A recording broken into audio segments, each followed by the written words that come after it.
of the Lacrosse Storytelling Festival. Please welcome warmly Chad Philly.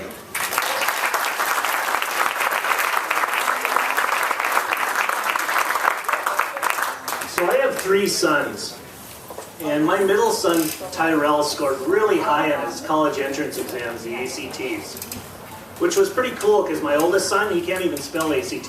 That's a whole other story. Because he scored so highly, he ended up getting pamphlets and brochures from all over the country.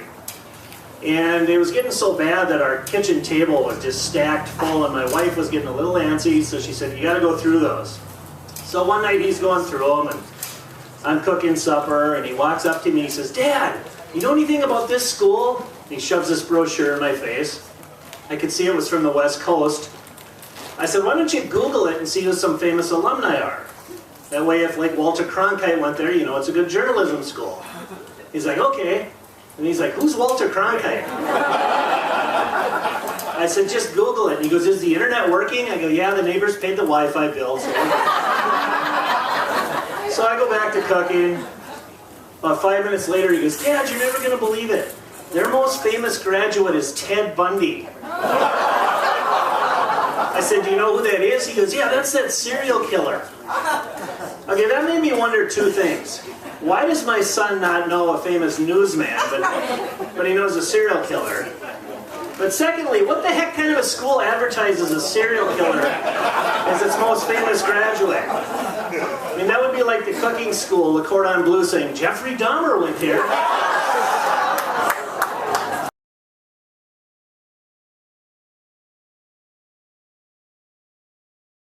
We got her up to 45. Now, we were at Dakota Hospital in Fargo, North Dakota, as I dropped her, was going to go drop her off.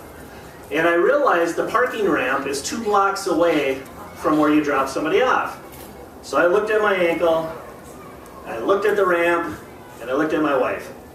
I said, honey, that's a long way. Is there any chance you could drop me off?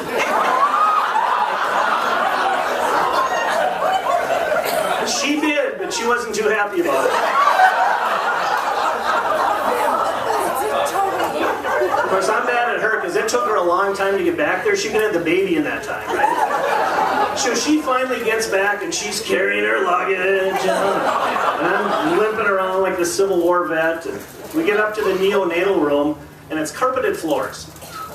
Who puts carpeted floors in a room where you give birth? I guarantee that wasn't the janitor's idea, right? So we're sitting there, and it was 28 hours of labor. Ladies, it was a living hell. My ankle throbbed the entire...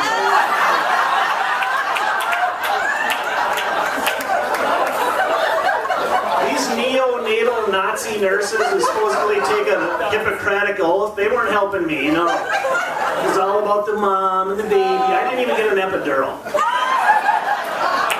So we get to hour 26, right? And they're like, we don't want the baby to be so stressed. We're worried. If it gets too bad, we're going to do a C-section. So they put these little probes on the head.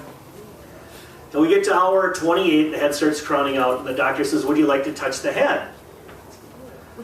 I guess I'll probably even change a diaper. So I get up, and I start dragging my ace bandage wrapped foot on carpeted floor.